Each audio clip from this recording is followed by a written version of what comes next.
الله أكبر الله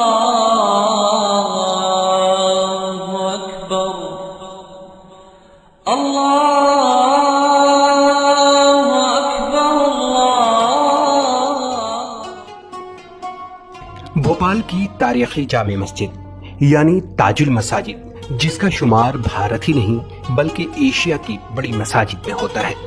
ताजुल मसाजिद की तामीर 1877 में भोपाल की तीसरी खातून फरमारवा नवाब शाहजहां बेगम ने शुरू की थी, जो कि सन 1901 तक जारी रहा।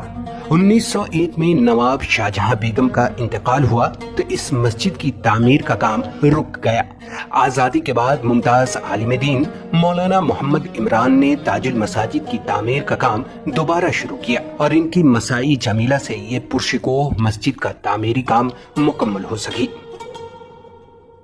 ताजुल मसाजिद फन तामीर का शाहकार शुमार की जाती है। इस मस्जिद की तामीर में सुर्ख पत्थर का इस्तेमाल किया गया है, लेकिन नवाब शाहजहां बेगम ने इस तारीखी मस्जिद को सफेद संगमरमर से तामीर कराने का ख्वाब देखा था, जो शरई वजूहात की वजह से अधूरा रह गया। शाहजहां बेगम ने इस मस्जिद की तामीर के लिए बेल्जियम से सफेद संगमरमर भी मंगवा लिए थे, लेकिन ये पत्थर इतने शफाफ और मिस्ल आईना थे कि इसमें इंसान का अक्स नजर आता था। और जब उलमा ने ऐसे पत्थर जिसमें अक्स दिखाई दी उस पर नमाज पढ़ने को लेकर फतवा जारी कर दिया, तो इसके बाद नवाब शाहजहां बेगम ने बेल्जियम से मंगवाए गए इन तमाम पत्थर को हटवा दिया और इनकी जगह सुर्ख पत्थर से मस्जिद की तामीर का सिलसिला शुरू कर दिया। आज भी बेल्जियम से मंगवाए गए सफेद संगमरमर ताजुल मसाजिद में वाक़े मौलाना सैयद सुलेमान नदवी लाइब्रेरी में मौजूद है। मस्जिद एक ऊंचे टीले पर तामीर की गई है। मस्जिद का मेमार खासुल्ला रखा था। मस्जिद के खास दरवाजे की बुलंदी 74 फीट है। इसके अंदरूनी शुमाली हिस्से में सनाना खाना है, जहां पर पर्दा नशीन खवातीन नमाज अदा करती हैं।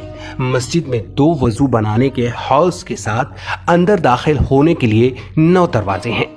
पहले भोपाल के आलमी तबलीगी इज्तिमा का इनेकाद 2001 तक यहीं पर हुआ करता था, जब आलमी तबलीगी इज्तिमा में मुल्को बैरून मुल्क से आने वाली जमातों की तादाद लाखों में पहुंच गई और ताजुल मसाजिद ने अपनी तंग दामनी की शिकायत की, तो आलमी तबलीगी इज्तिमा को यहाँ से भोपाल में वाक़ई ईंट खेड़ी मकाम पर मुंतकिल कर दिया गया। आज भी ताजुल मसाजिद में दरसो तदरीस का सिलसिला जारी है, जहां पर हजारों तिश्निगाने इल्म यहाँ से दीनी और असरी उलूम से आरास्ता होकर मुल्को बैरून मुल्क में इल्म की शमा रोशन कर रहे हैं। मिली डाइजेस्ट चैनल पर क्लिक करके सब्सक्राइब करें। हमारी हर वीडियो आप तक पहुंचने के लिए बगल के बेल आइकन को जरूर दबाएं और दूसरों को शेयर करना ना भूलें।